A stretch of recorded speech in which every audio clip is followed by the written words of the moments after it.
Alright, welcome back. So, manticores. Tiny manticore?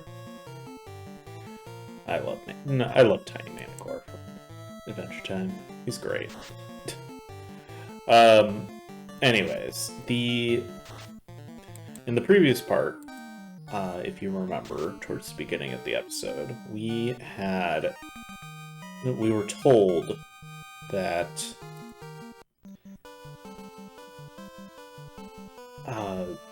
the pirates stole the ferry and sold them to the caravan here. So this is one of the few paywalls in the game. In order to, progress plot, you actually do have to pay some money. Although at this point, 50,000, unless you're spending so much on spells, it really doesn't take very long to recuperate that money. So, now that we have the ferry, we just need to find our way back over to Gaia over here, up into the bird's eye.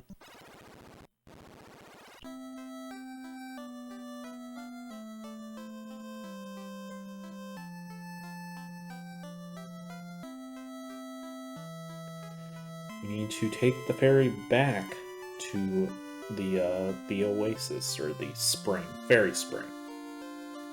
Yeah, not the oasis. We were just there. I don't really know what's stopping the pirate from just stealing the ferry again. I mean...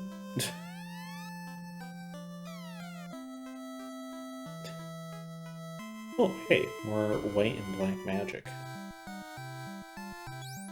Not sure we have enough money to really buy much. These are level 8 spells. Wow.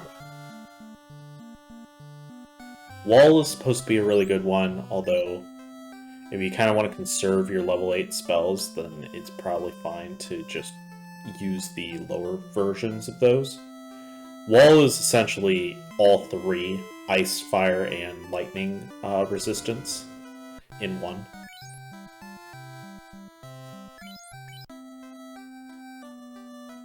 Okay, let's head back to the spring. Yeah, like, there's really nothing stopping the pirate from just stealing the ferry again. What we really need to do is take out the pirate, but I guess it doesn't really matter as long as we get our Oxyale. Alright, nothing here. We need to go to the bottle. Pop! A fairy appears, then is gone. Oh hey, there it is. Pirate trapped me in the bottle. I will draw Oxyale from the bottom of the spring for you. Aw, so sweet.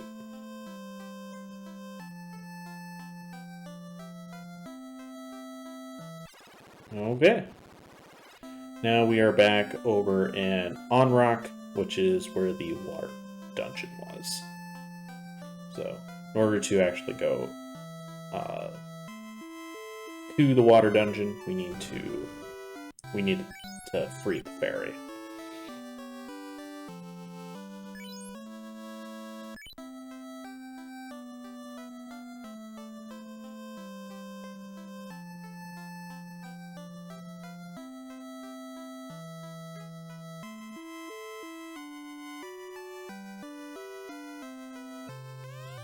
So, you, the mermaids, wait. Please help them. Okay, now we can just enter that. So the water dungeon is a little different than the others. So the way that it works is we are on the 3rd floor of the water dungeon at the moment. There are 5 or so. And in order to do the entire dungeon, you both have to go up and you have to go down to fully complete this place. You do have to go up because you need to talk with the mermaids and get a key item in order to do the next dungeon. So in theory, what you could do is you could come here before doing the fire dungeon get the key item, and then go and do the next dungeon first, then finish this one off, and then finally do the fire dungeon. I don't know if I would recommend doing it that way, but it's funny to me that you could.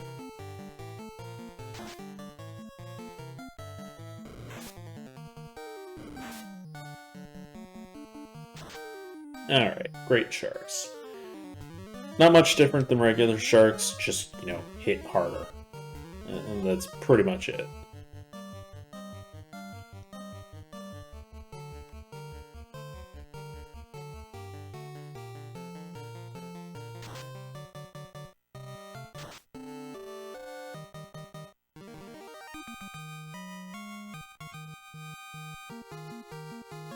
Okay. So what we're going to be doing for the first part is we are going to be doing the upper levels first, and then leaving the dungeon and coming back and doing the lower levels. In this dungeon, there's a lot of empty rooms, if I remember correctly.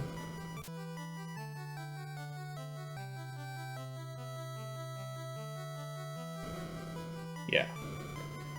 I think when I was looking at the map, I kind of didn't realize where we came in at. Because normally, it drops you off at whatever the first floor is. But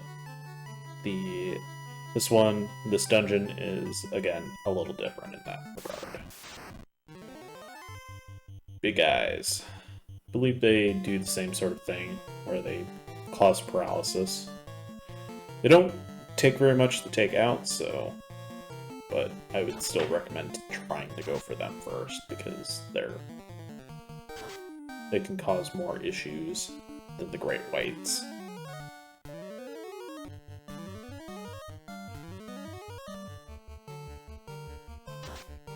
Just punch it in the face.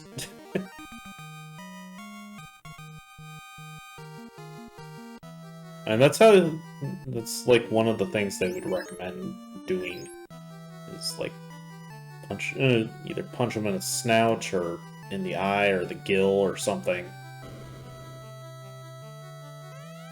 Or like rotate them.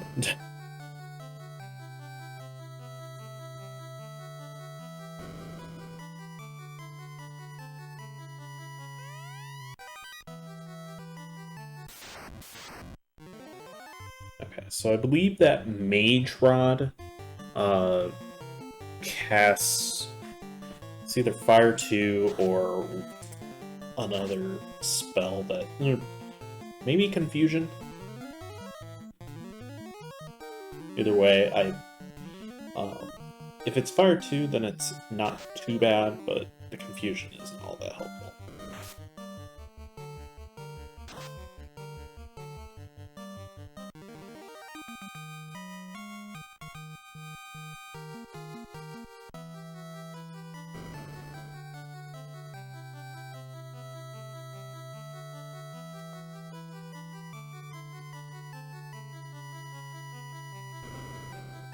Fire, yeah. Fire 2, specifically. Alright. This is the Mermaid's home. I don't believe there's any battles on this floor, which is nice. It's nice nice change of pace from the previous floors. So opal bracelets prevent, or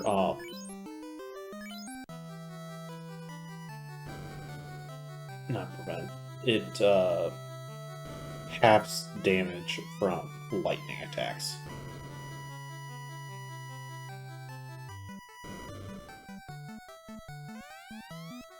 If we cannot regain the power of the water, we will become bubbles, then disappear. How sad.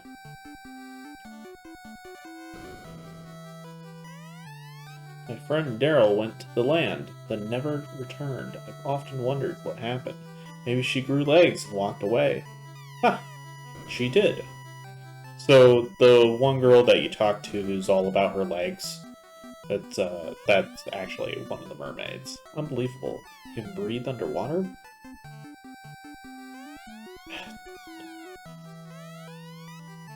I'm impressed.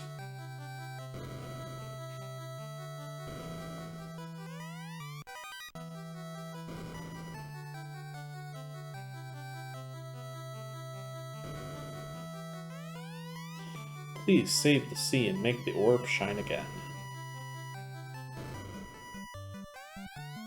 I suppose you are the legendary?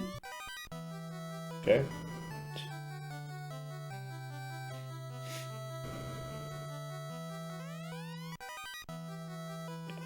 A lot of money in this place. Are we going to become bubbles? Oh. You honestly feel kind of bad, like, knowing that if you fail, all of these people will just become bubbles. As long as the fiend of water lives, we... Oh, boo, boo. And I think that's, like, part of the story, right? In The Little Mermaid, she became bubbles. Or sea foam, I think. Like in the actual story, not the Disney version. And an opal shield.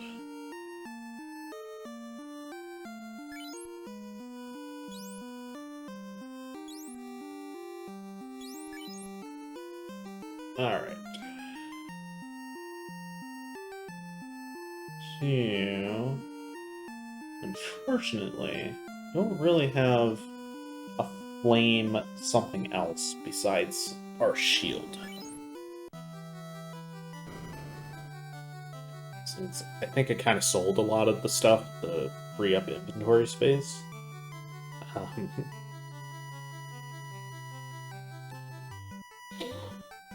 Okay, so there is one more room that we need to check, and it's that the top right one up there. So in order to get up there, we need to go this way and loop around.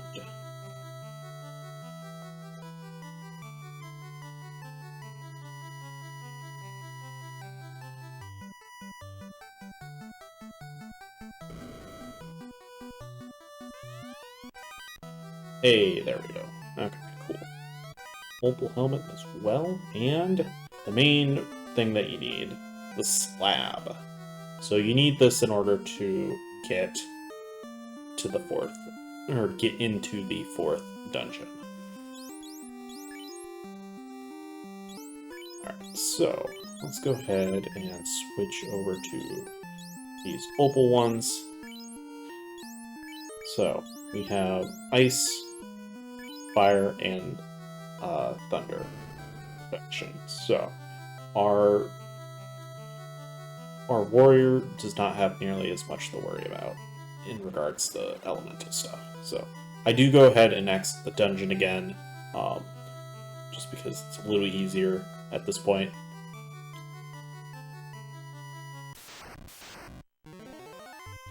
We got Naga and water. So these are the water elementals.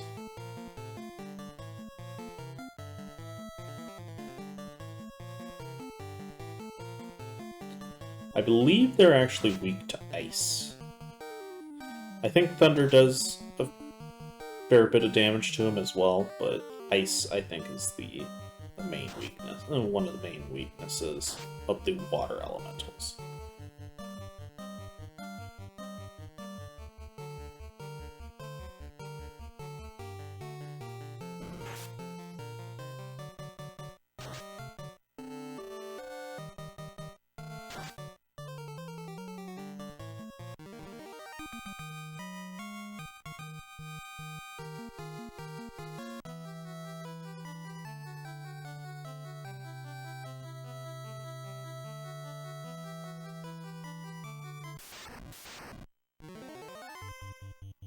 Alright, so we got red Sahags and one wizard Sahag.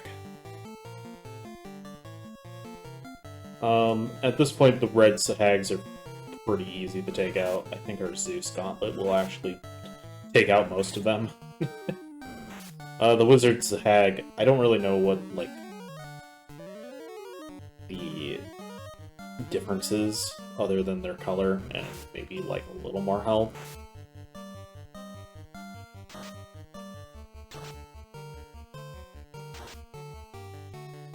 A little more defense or something.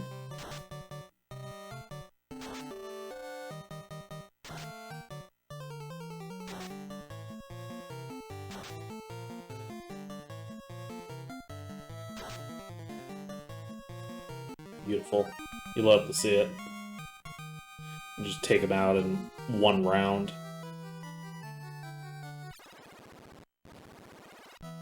Alright, so we are now going down in the dungeon.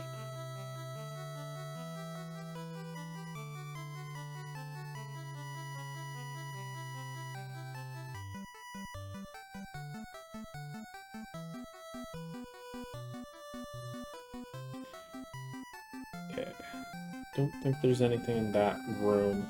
Again, the one thing with this dungeon is that there are quite a few rooms that don't have anything in them, which is kind of annoying.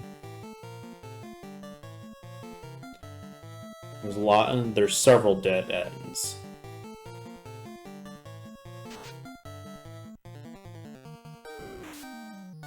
Pretty sure all 3 of these can poison you, so yeah, be careful.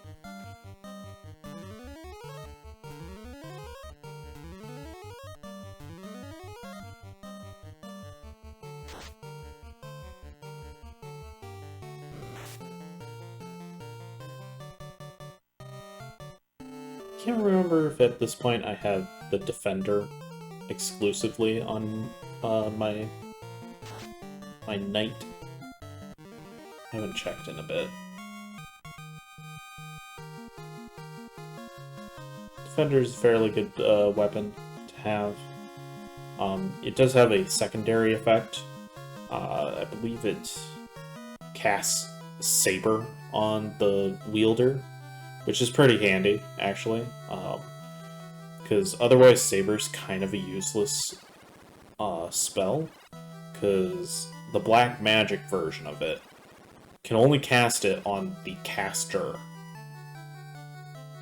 And let me look up the exact benefits of Saber. I think Saber does work, but it's kind of useless.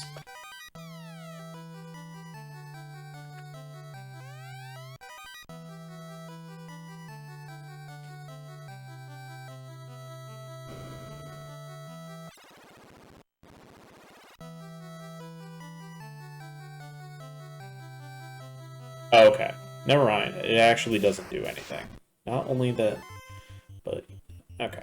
Like Temper, it doesn't actually do anything. Not only that, but even if it did work, the hit rate bonus would be, wait for it, 0. Not that you'd want your Black Wizard to buy the spell anyway, but on the NES, the Power Gauntlet isn't even worth keeping. It's a sad state of affairs. Yeah. So, unfortunately, Saber is not very good. What is the Defender if it's the Power Gauntlet? Sorry, I'm getting my things mixed up.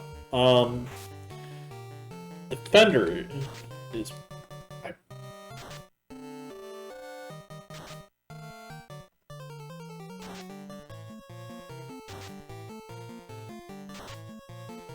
Or Defense, not Defender, sorry.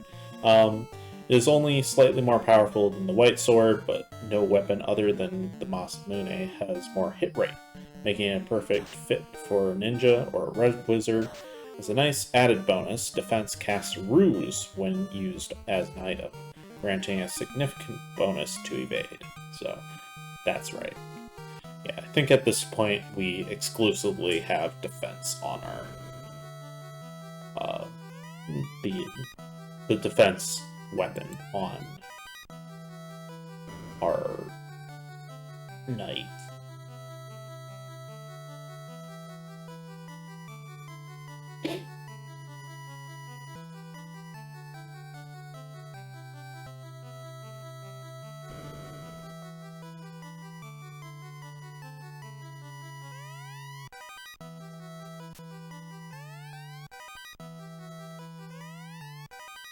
Okay, that's the Power Gauntlet. That's the one that casts Saber.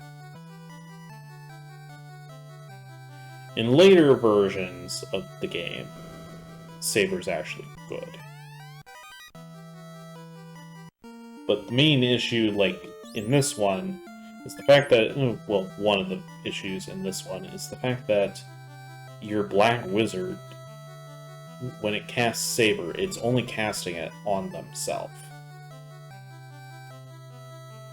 Not on anyone else. You can't even choose who you want it to go on to.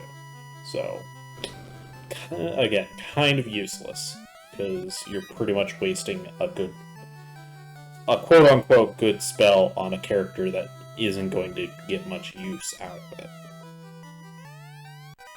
Ooh, a ribbon. Excellent.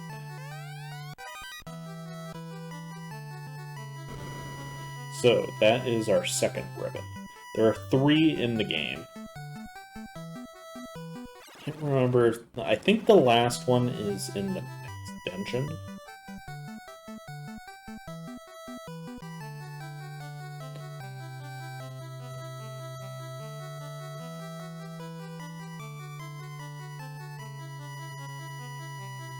So I believe we are on the final level. And again, there are a few rooms in here that are just useless. There's nothing in them.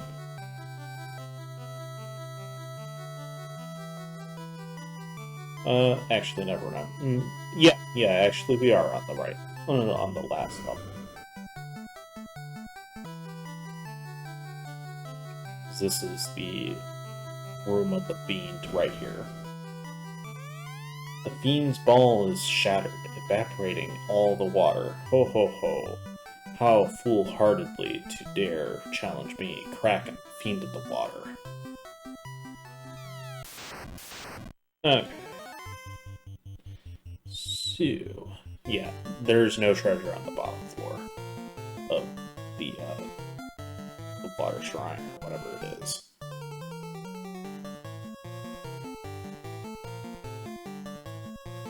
So ice is technically the better method for dealing with this, for dealing with Kraken. As much as my Pokemon brain would like it to be, not that.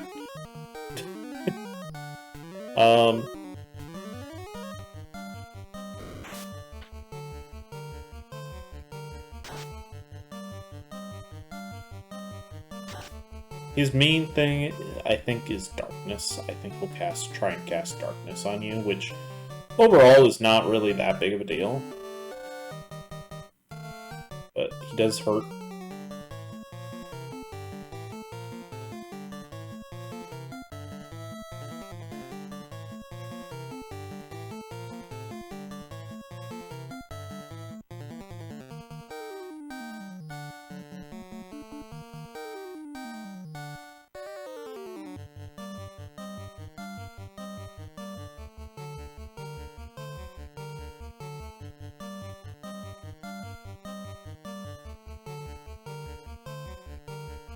Yep.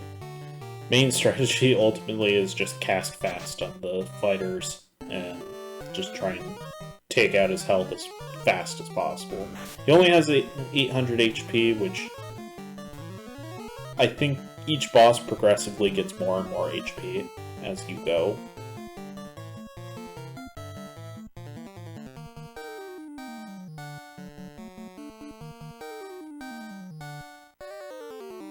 I feel like I should be doing more with my White Mage. Unfortunately, he doesn't really have anything other than healing magic that could be helpful.